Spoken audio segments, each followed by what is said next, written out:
Kraftwerk.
The comment that Kraftwerk are more influential, more important, more beautiful than the Beatles could ever be is becoming less and less odd and more exactly what we always thought it would be, the truth.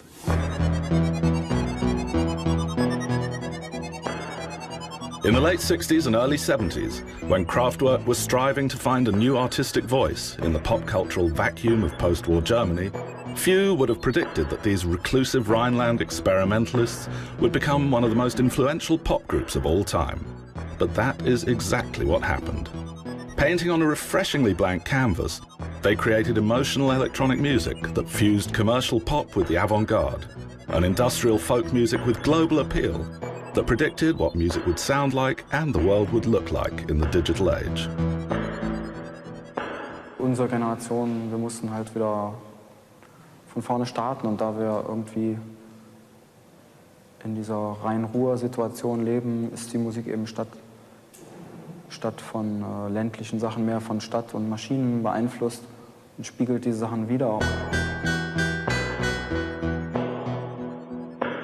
Kraftwerk's influence has grown with every passing year, and now, 45 years later, they've been embraced by the art world, their Gesamtkunstwerk celebrated in elaborate 3D concert seasons at iconic art spaces in New York, Düsseldorf, London, Sydney and Tokyo. The most apt of these events took place in the former power station at London's Tate Modern.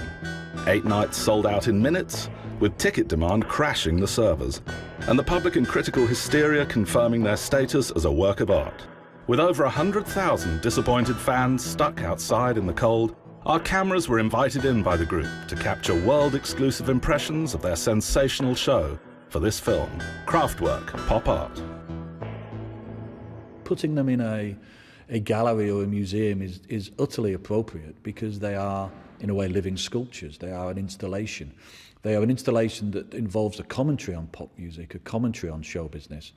But that's not all that it is. What it is mostly is a fascinating comment on reproduction, on what happens to a work of art when it becomes a mass-produced object.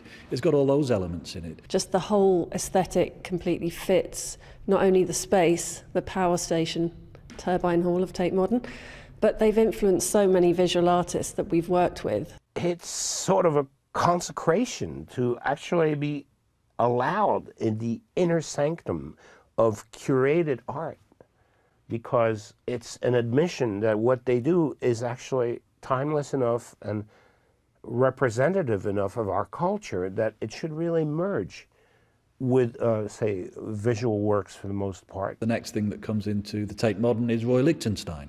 And that's the world where they belong. They've had that much an impact on cultural thought, on people making art, on musicians making art. They are beyond just playing a venue. Mark Camille Shamovitz, an artist who's in our Bigger Splash exhibition at the moment, has used their music and been inspired by them. Mark Leckie, who won the Turner Prize a few years, also cites them as an influence. Michael Clark, the choreographer, who's always worked across disciplines, loves their music. There are many. I mean, so many artists wanted tickets to come and see them here.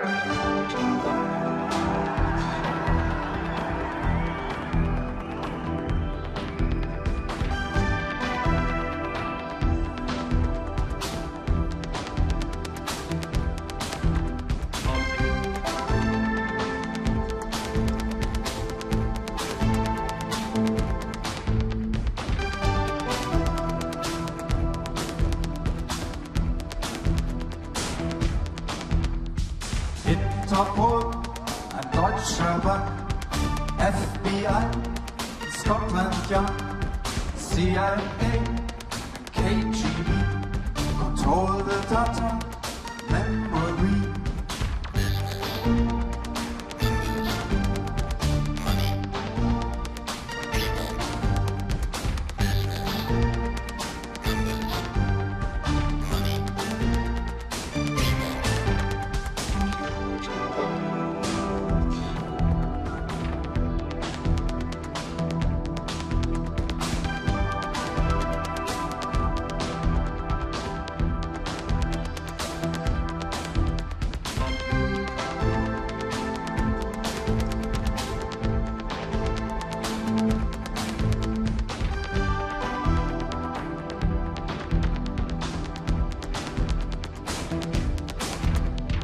Interpol und Deutsche Bank, FBI, Scotland Yard, CIA, KGB, control the data, memory. Kraftwerk's show actually is a real show, but it doesn't rely on the cliches. And there's something about the standing still that's very fascinating as well as a distillation of performance, because the corny movements in rock, the holding of the guitar that way, the thrusting of the groin that way, the shaking of the head and the swirling of the microphone is ultimately ridiculous and monotonous and pointless, that I'd rather I think in the end see the distillation to the stillness with all that going on around them. But it is performance, you know, and it is transfixing. That was a really important thing for us, was the visual aspect of what they're doing, which is becoming more and more important for them. And they've put so much work into the visual 3D show as part of this. It took years to make it work properly, to make the robots work, to make all those things work. And technology's come to the point where it can get better and better and better. So it's a show, it's a concept that can continue to develop. I think that's what drives them. I think the fascination of how far they can go with that technology. Kraftwerk came into being when Ralf Hütter met Florian Schneider on an improvised music course at Düsseldorf Conservatory in 1968. Early incarnations of the band included a live drummer and a guitarist who went on to form Neu. But in the flourishing German music scene of the day, the band with which they had the most in common were classically inspired electro-experimentalists Can. The two acts jammed together at an art gallery, and their first official concert together was a free-form televised youth show from a youth club in Unna in 1970, before Kraftwerk had released a single album. Wir hatten 1968 uns ein kleines Studio gebaut und das dauerte gar nicht lange. Da kamen zwei Leute aus Düsseldorf und wollten uns eigentlich besuchen. Das war Ralf und Florian. Und keiner konnte eigentlich irgendwas Besonderes, sondern man stellte sich aufeinander ein. Und es war ein ganz offenes Musikkonzept, was damals war. Und dann gingen die nach Hause. Und das dauerte gar nicht lange, da kamen die aber wieder. Und das machten wir ein paar Mal. Und dann waren sie plötzlich weg. Und Michael Caroli, unser Gitarrist, der sagte, Ich glaube, wir werden von denen noch einmal hören, denn er sagt, der Ralf, der spielt wirklich etwas Substanzielles. Das, was der macht, hat Substanz. Das erkennt man sehr schnell, wenn man miteinander so improvisiert.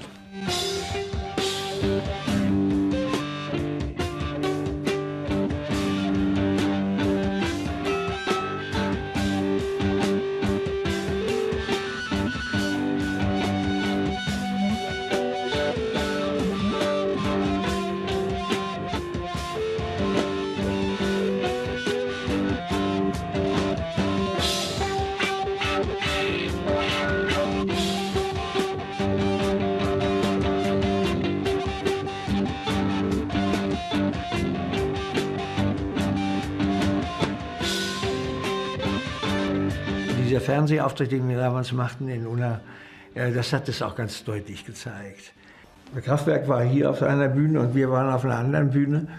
Und da spielten die schon, damals mit dem Schlagzeuger zusammen. Und da merkte man schon irgendwie, dass sie sehr darüber nachdachten, was sie spielten. Im Gegensatz zu uns. Wir konnten das zwar auch, aber wir waren doch dem sehr offenen Konzept waren wir eigentlich, fühlten uns ziemlich verpflichtet.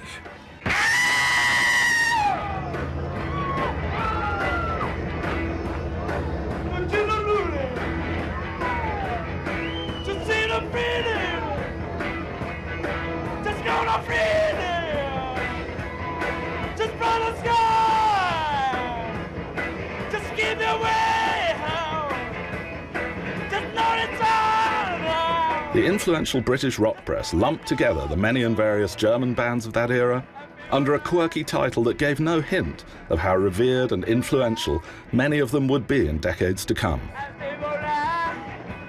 There's this whole movement, you know, the Krautrock or whatever they used to call it, between Guru, Neue, Tempo, Can and all that. And I was into all that back in those days. Diese Krautgeschichte war natürlich ein bisschen Spott. There was a very different view of that German music. For various reasons it was given a slightly affectionate, patronizing name, the Krautrock thing. Ich kann verstehen, dass die deutschen Gruppen, die nach England gekommen waren oder wo die Engländer das gehört haben, sie sofort als Kraut angesehen haben, weil es war etwas, was also an englischen Standard überhaupt nicht rankommen konnte. Auch Can konnte nicht, wir waren, nach den Maßstäben, die England gesetzt hatte, waren wir eine schlechte Band. Das wollen wir mal klar sehen. Wir machten viel zu viele Fehler, was das betrifft. Aber es konnte, wenn die Maschine einmal anrief, wie die Engländer dann geschrieben haben, wenn diese Teutonen einmal los sind, sind sie nicht mehr zu stoppen. Die überrollen alles.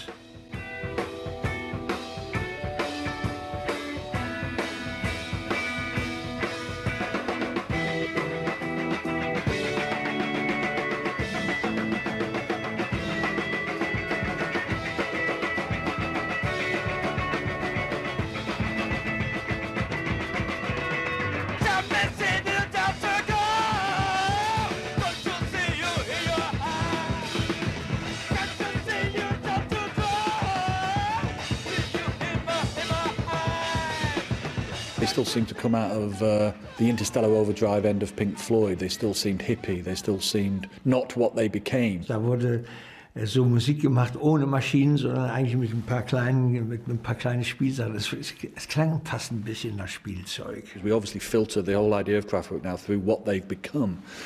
But there were a few years where they were not yet that and they were becoming it. They were always becoming. Das ist ja nur später anders geworden und da sind auch Jahre drüber hinweggegangen, dass das Ganze nun plötzlich zu einem regelrechten Konzept geworden war.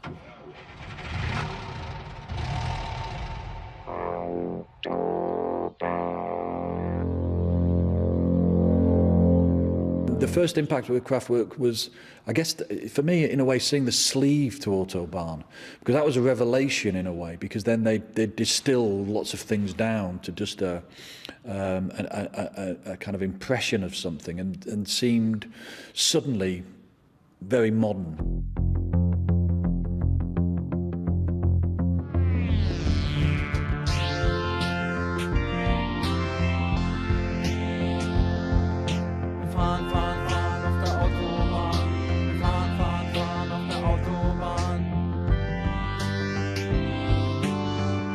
Kraftwerk finally crystallized conceptually in 1974 on Autobahn, their fourth album. The majestic 22-minute title track, featuring lyrics for the first time, was a disco hit in America, and the sleeve's simple modernist graphics signaled a clear visual identity that Ralf and Florian were developing with art school collaborator Emil Schult.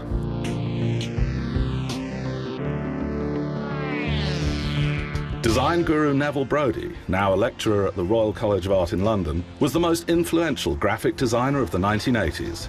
His role as art director of style bible The Face magazine began with his 1982 layout of a Kraftwerk interview. He remembers the impact of their visuals most clearly.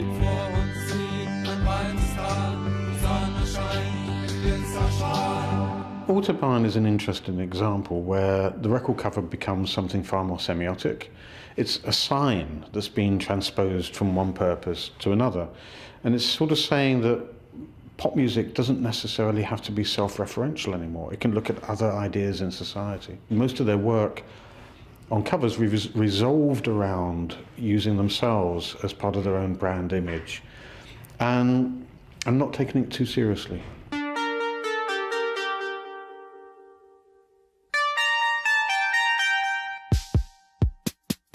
The cover of Trans-Europe Express was a subversive slap in the face of rock chic.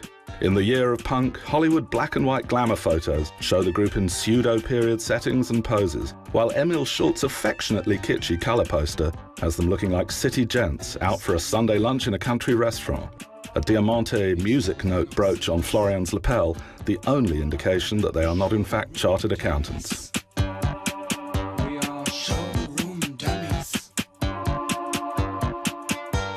They started to build a connection between Dadaism, constructivism, and modern music.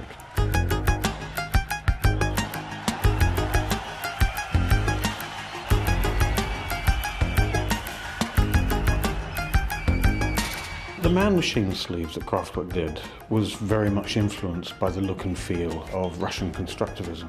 And it was born out of the idea that the future would be built by engineers and scientists, and that in fact our faith in engineering was what was going to bring us to utopia. So it was a kind of utopian ideal. It was extremely experimental. It was a lot of angles, very strong typography, which eventually ended up in a kind of a Bauhaus space, which then influenced everything we do.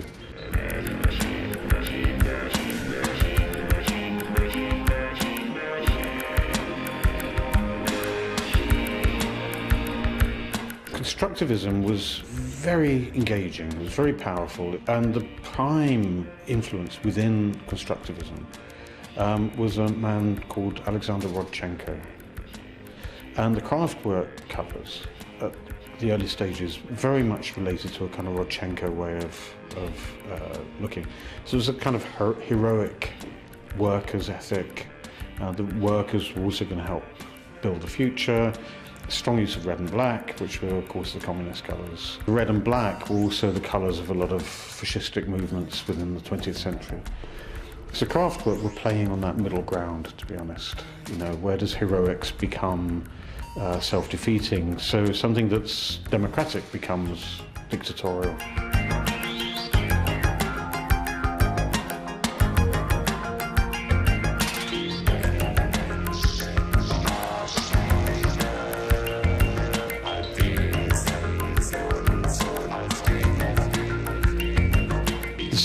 The way of thinking that Kraftwerk had within record covers was quite radical.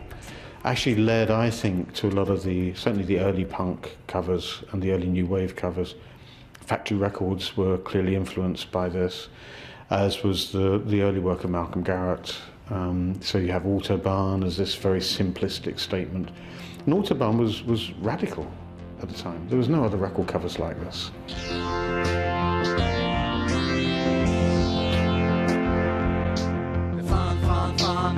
Autobahn won Kraftwerk new fans like Rainer Werner Fassbinder and David Bowie, the latter touring Europe in a vintage Mercedes playing Autobahn non-stop and telling everyone that Kraftwerk were his favourite band, an act of patronage that forever changed their status with the rock press. David Bowie in the 70s was like your Google search at the time. You know, whatever David Bowie mentioned was therefore where you went. Bowie had sort of altered his trajectory explicitly because of Kraftwerk, and that was an incredible, it was almost an advertising campaign for Kraftwerk, if you like, you know, a commercial endorsement and a sense that we now all wanted to find out the history of this incredible group that had influenced the most extraordinary period of David Bowie's life. Drehen wir am Radiofon.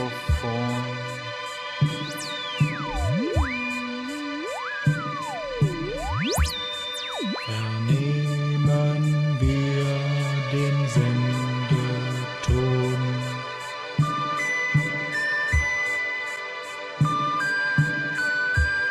To leave the daytime free for cycling, Kraftwerk worked night shifts, clocking in at their legendary Düsseldorf Kling-Klang studio like workers at a sound factory. The albums they produced there sounded like nobody else, partly because they had challenged technicians to develop new instruments for them, equipment not available to anyone else. Man kann ja nicht in den Laden gehen und diese Sachen einfach sagen, ich will das jetzt. Wir mussten das eben selbst machen, alles. Wir basteln immer selbst mit einem anderen Freund, der ist noch Musikingenieur oder Toningenieur. Der hilft uns und wir bauen dann die ganzen Sachen selbst. And the yearning, romantic beauty of the music they created with that equipment shattered the strongly held misconception of electronic music as emotionally frigid.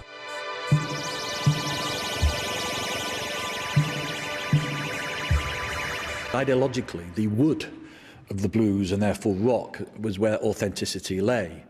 And somehow there was still, which is weird, a troubled response to machines. There was somehow soul in holding a wooden piece of instrument and somehow soullessness in having a machine.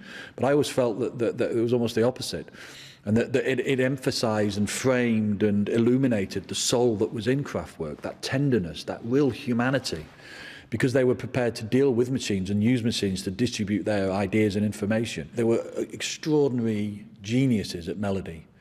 And it was the melody that ultimately carried through the soul.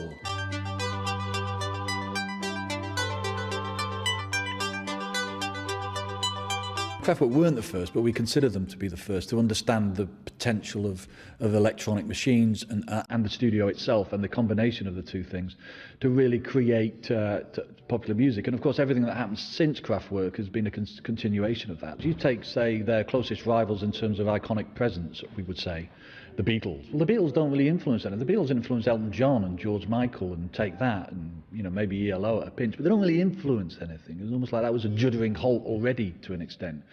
Whereas Kraftwerk constantly release information. They influence the avant-garde end, the area that went way out and even all the way up to glitch, and it all started to disintegrate, and even, you know, the harder, stranger areas of dubstep. But you also hear it in Kylie Minogue and the popular, you know, mainstream. You hear the ghost of Kraftwerk everywhere, and that's another wonderful element of Kraftwerk. They haunt the imagination. They haunt the world. You know, as the light goes out now and you look out, you kind of see a visual representation of the sound of Kraftwerk. You know, for me, the soundtrack that you would use to represent this is going to be Kraftwerk.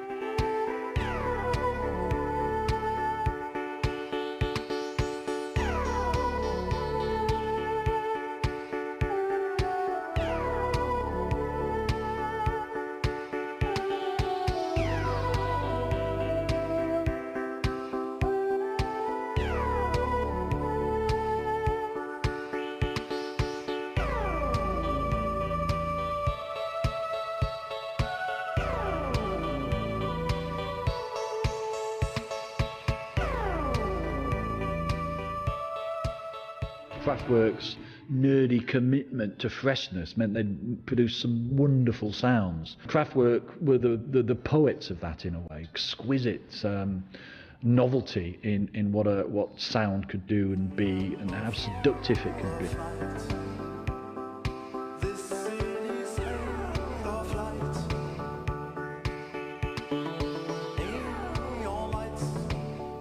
It's not just giving it the rhythm that then consoled people, and they understood that it was attractive because there was this wonderful rhythm, but they also applied beautiful melodic sense that wasn't just an understanding of melody within popular music or rock music, but an understanding of melody that went back centuries. And in that sense, I always felt that they were classical musicians whose genius was to understand that popular music and the way that it used the studio was actually where the new developments were taking place in music. Kraftwerk understood that the studio was it was as important an instrument and an arrival of an instrument as the piano was in Mozart's time. We're not only looking at one of the seminal acts in the history of electronic music, but you could say arguably one of the most powerfully inspiring ones, and therefore probably one of the most likely to become as legendary as Mozart and Bach and some of those composers whose work and music we still revere hundreds of years later. I see that now. Undoubtedly, without any reservation.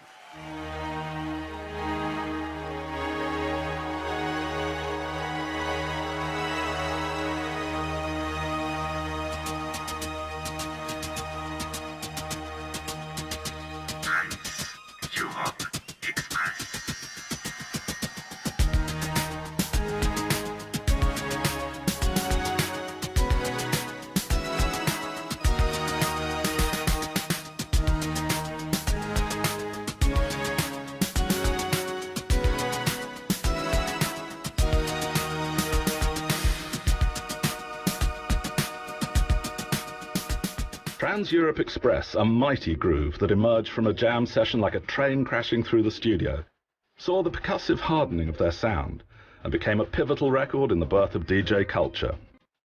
Trans-Europe Express was the only record that Grandmaster Flash would play uninterrupted, and visiting a loft club in New York, Kraftwerk were amazed and pleased to hear the DJ playing an extended loop of metal on metal, exactly as they would in the studio.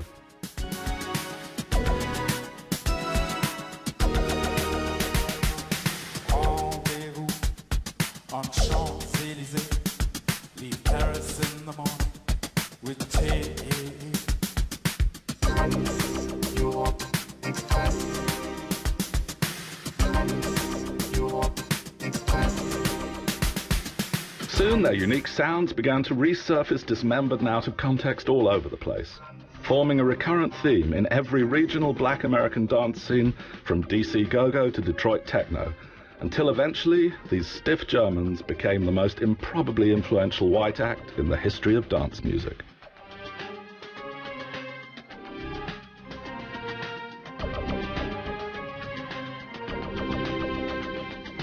What was fantastic about that is, first of all the white music that borrowed so liberally from black music didn't give anything back.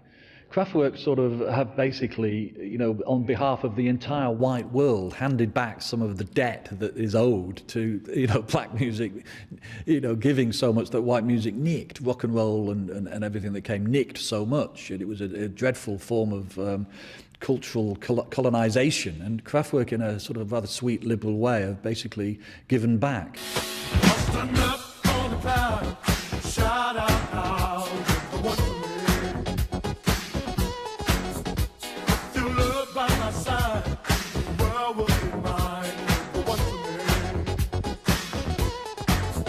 Having spent his teen years listening to Krautrock in Strasbourg, Francois Kevorkian moved to New York in the mid-70s, where he got a job drumming alongside DJs in a bar. He went on to become one of the most popular underground DJs in America, and one of the busiest remixers of the 1980s, working with everyone from cult dance legends like D-Train and Dinosaur L to chart titans U2 and Depeche Mode. Francois K was the first creative outsider to penetrate Kraftwerk's inner circle, becoming their house mixer. Years earlier, he'd witnessed their extraordinary impact on dance culture firsthand.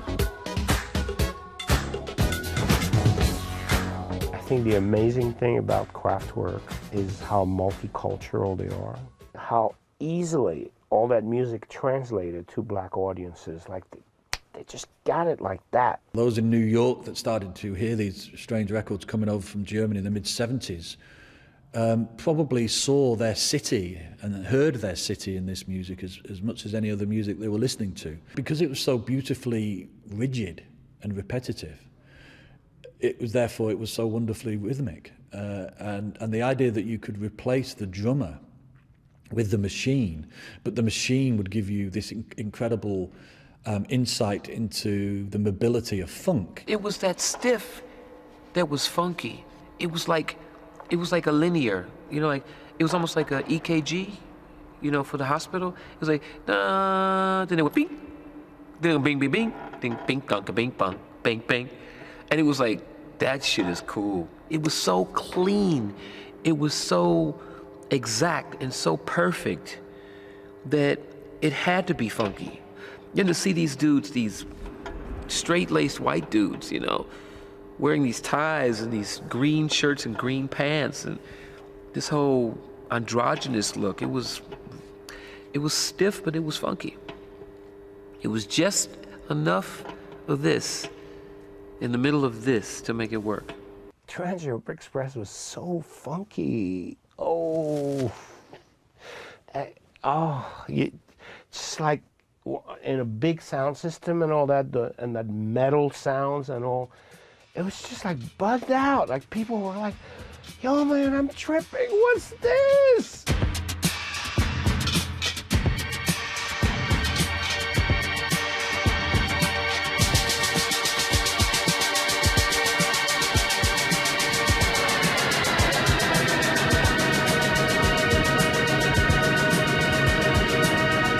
All these crowds grooving to Trans-Europe Express in the summer of 1977, right next to Barry White and Marvin Gaye and Salsoul Orchestra. You know, and to these people, to that crowd, no one ever questioned it. I mean, people were like, "Wow, that thing you're playing, that's weird, man. What's that?" But they loved it, and I think even more so with Computer World, where, you know, obviously Numbers was just like, when Numbers came out, it was like, forget it. I mean, like, wow.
When we talk about hip-hop, there are different kinds. I mean, obviously, there's the down-tempo part, the real funky beats and all that, but Planet Rock was more like, almost like proto-techno in a way.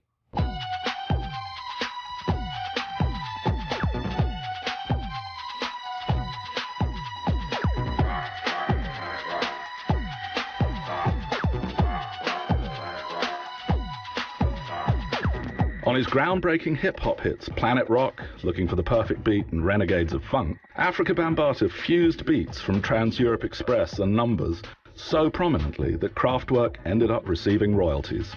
It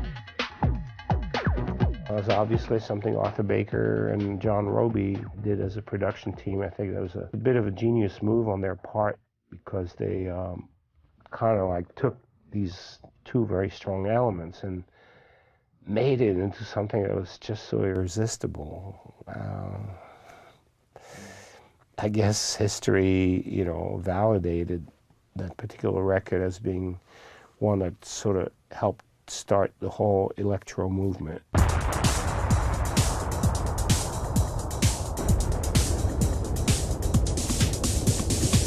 The Computer World album and tour saw Kraftwerk entering the 80s on an all-time high that 1986's Electric Cafe album failed to match, which was ironic, as the next year their influence was about to explode anew in Detroit of all places.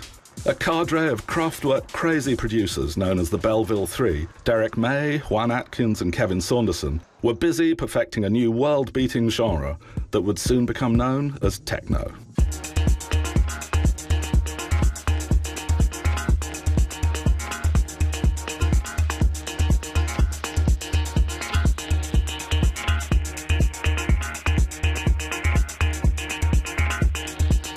I've only met Ralf Hütter and Florian Schneider once. That was in Detroit. That was 15 years ago for sure. It was a huge concert for them. It was almost like a restart of their career.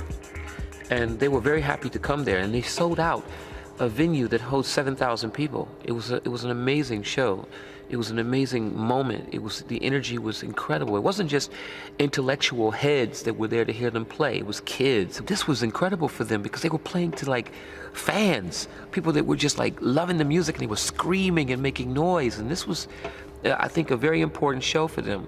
It really sort of sent a chill up the spine of all the guys from Kraftwerk to make them realize that they had a second life. And Detroit was the place where it started. It wasn't just us, it was the whole of Detroit, Michigan, the whole of Cleveland, the whole of Chicago. Black people, man, were like locked into this music. On regular radio, on daytime radio in America, you could hear Pocket Calculator on the Computer World album. You could hear Pocket Calculator, Janet Jackson, Rick James, and a Prince song, all in less than 30 minutes. Wenn ich diese Taste drück, spielt ein kleines Musikstück. Und wenn ich diese Taste drück, spielt ein kleines Musikstück.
Truly enjoying the fact that black people were down with this music.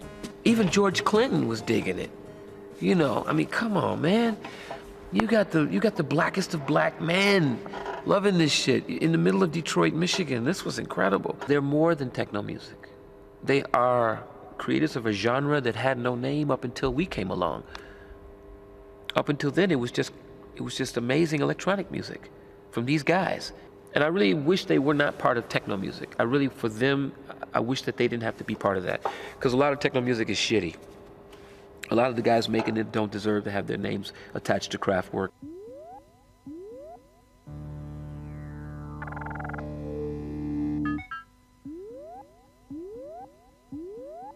The other robots, they played on this kind of sexuality thing a little bit. They kind of enjoyed it.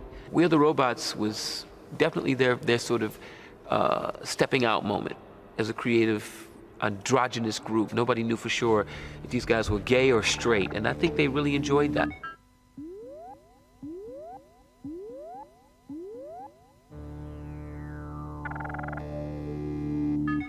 We Are the Robots? Hell yeah! And we are dancing mechanic. We are the robots. We are the robots. We are the robots. We are the robots.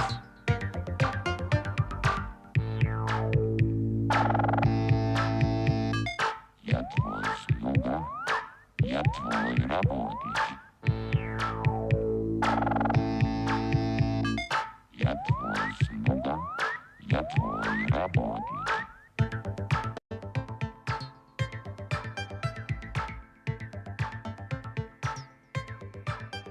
It was so funky without being funky. It was like as if it was, wow. It's hard to explain it, you know. I mean, the bass line to Computer World, dun dun dun dun dun dun dun dun. You know, that was incredible, man. It's more fun to compute. These songs, man, it was just like, fuck. This shit was on fire.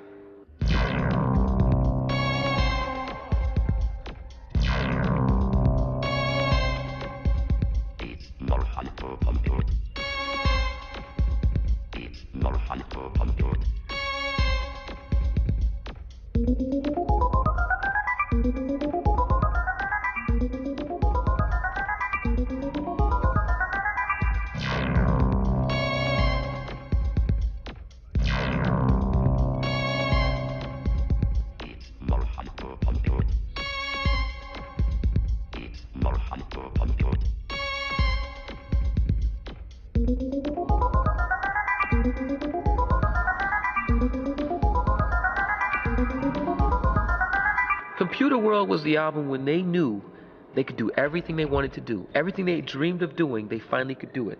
And they knew it. That was the album that they could break the wall. And they did it. The compositional aspect of how some of that Kraftwerk music is structured never ceases to amaze me. I think the melodies are very timeless, and a good example of that is obviously the Tip of the Hat from Coldplay.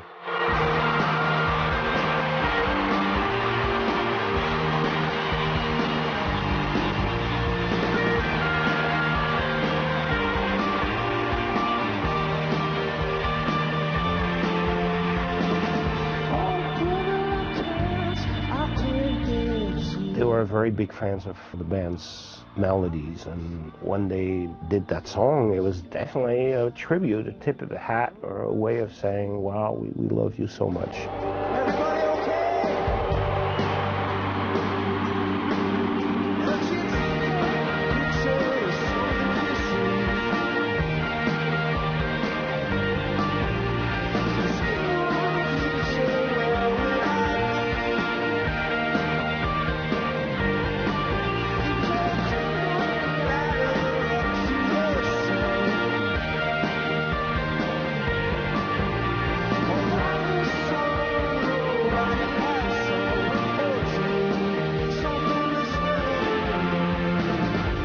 For a band like that, it's probably the ultimate way to show appreciation.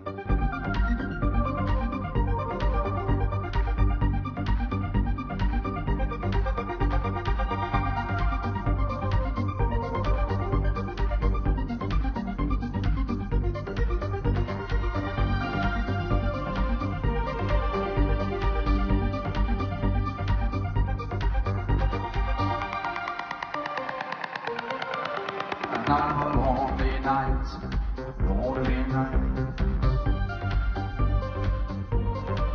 Stare at the TV screen, the TV screen. I don't know what to do, what to do. I need a rendezvous, rendezvous.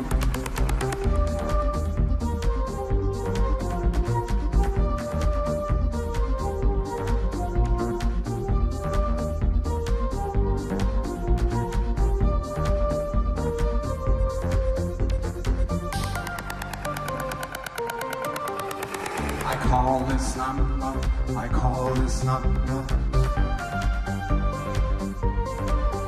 for the data date, data date. I don't know what to do, what to do. I need a rendezvous, rendezvous.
I think it opened their music up to a whole new age group and audience that might not otherwise really have been aware of them.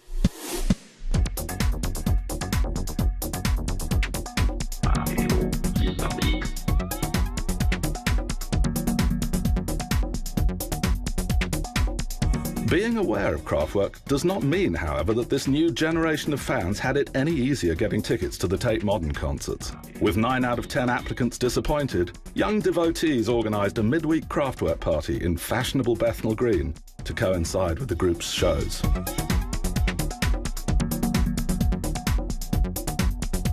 Tonight was born out of a frustration that myself personally, having stayed on the phone for 9 hours and trying to get a ticket to see Kraftwerk perform live at the Tate. We felt we wanted to do a night that was exploring the music and the visuals. We just wanted to do something for for those people, including us, that didn't get tickets, basically. My boyfriend who's DJing right now, he DJs a lot of techno and a lot of minimal house and dance music, and I'm coming at Kraftwerk from a Krautrock angle. And so that was one of the things that we could connect about. I'm really into Detroit techno, so that's the kind of stuff that I play.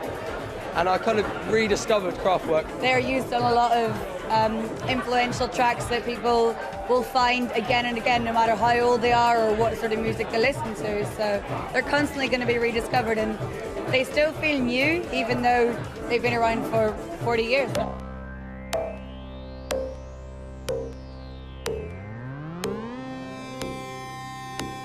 The difficulty of getting Kraftwerk tickets pales in comparison with the difficulty of getting close to the band.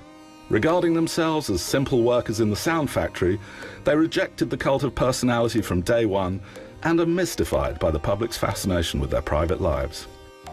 They turned down all superstar collaborations, including an offer from Michael Jackson, and the greater their fame became, the further they withdrew from the public gaze, the impenetrable shroud of media silence only fueling the aura of mystique that surrounds them. Nobody knows this better than Peter Butcher, who has been Kraftwerk's favourite photographer since the late 1980s. As they themselves won't pose for photographs, he mainly photographs their robots.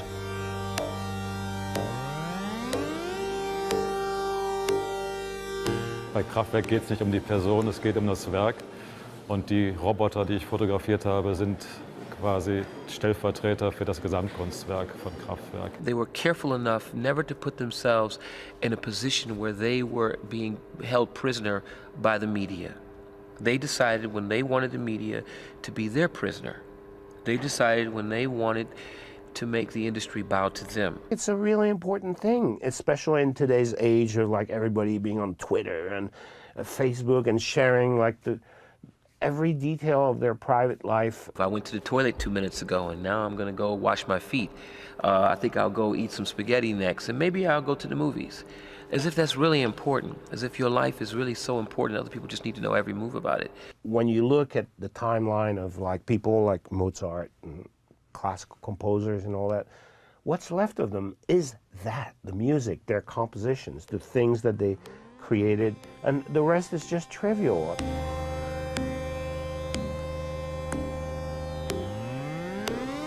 Ich versuche, die Metamorphose darzustellen. Das Oberthema ist ja Mensch-Maschine und das kommt in meinen Bildern zum Ausdruck, dass nicht immer klar ist, um was es sich handelt.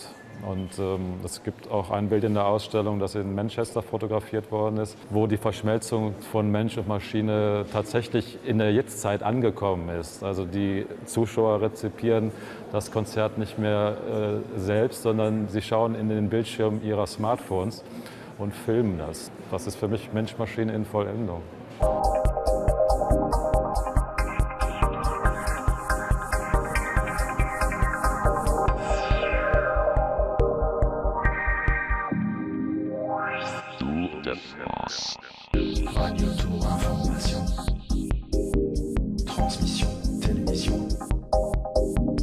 The themes that inform all of Kraftwerk's music, travel, communication, and the harmonious coexistence of man, nature, and technology, are driven by the dynamic of forward motion. Nothing embodies this better than their passion for cycling, which produced both the massive 1983 hit Tour de France and their latest studio album.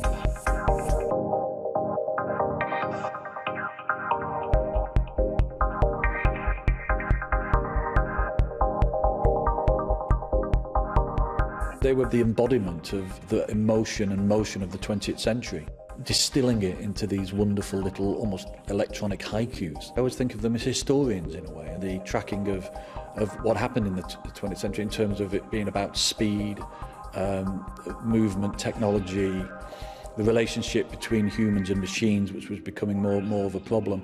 And in that sense, they were also cultural commentators. They were like great kind of, they were like Roland Barthes or Walter Benjamin. They were diagnosing what was going on around us and compressing this into this kind of very brief, tender poetry.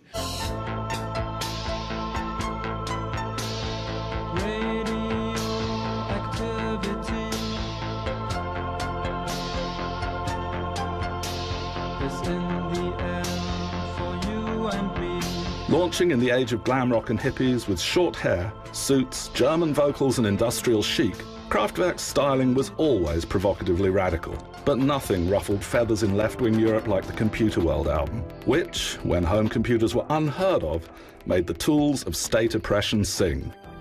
Long before there were mobile phones, and with lyrics that anticipated the curt language of texting, they announced that the computer would soon connect us to the world, and we would perceive everything through a ghostly glow of pixels to a soundtrack of regulated, machine-generated noise.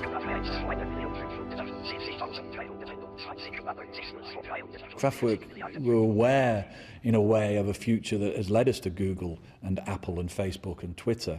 But also, because of their sort of understanding of the art world, we're also very appreciative that if there was too much of the technological side, there would be a loss of the soul, the human side. Kraftwerk had a really interesting view of the future, which was a nostalgic one.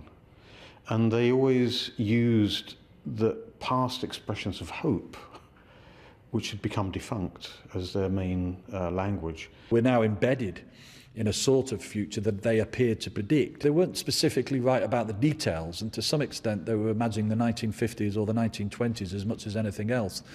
But they were the closest of anybody to understand what was going to happen. Kraftwerk's approach, whilst extremely gentle and nurturing and continual and careful, is a revolutionary approach. So what they're doing is they're not bringing short, sharp shocks. They're bringing a global revolution to the way they work. And it's a never-ending story. Kraftwerk hat auch noch viel Potenzial. Wenn ich sage, Kraftwerk besitzt eine ewige Modernität, würde ich fast noch weitergehen und sagen, Kraftwerk ist noch so zukunftsweisend, dass es noch viel zu entdecken gibt. It's funny, the rock critics bemoan in such an old-fashioned way that there's only one member of Kraftwerk left. You know, like it's the Dave Clark Five or Sweet or the Tremolos or something. But of course, it doesn't matter who is in Kraftwerk. Kraftwerk itself is the work of art. It's a bit like moaning that when you say a Picasso, there's no Pablo Picasso. Well, no, he's dead. When all members of Kraftwerk have died, Kraftwerk will still exist as a work of art. You're looking at a living, breathing exhibition of historic electronic art. The sound quality, the production, that's the future. Just to listen to it and archive it, make it part of like a history lesson. Put it in I mean, you know, you have Duke Ellington and Miles Davis songs.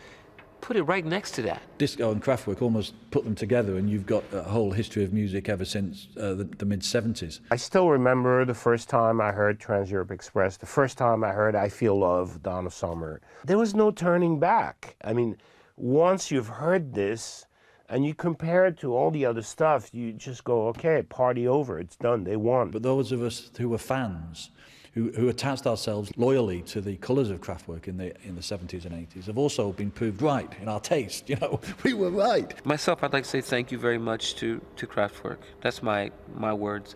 Thank you for the opportunity to grow up with your music. When I want to relax, when I want to watch the sunset, when I just want to, you know, drive my car for a long straight distance really fast, that's my music. That I need to rejuvenate myself from all the bullshit out here in the world. I need to remind myself of the level of quality that once was. And I would say for any young people today, you really need to turn off the computer and the TV for a little while and just close your eyes and see what you see. Because you just might see yourself.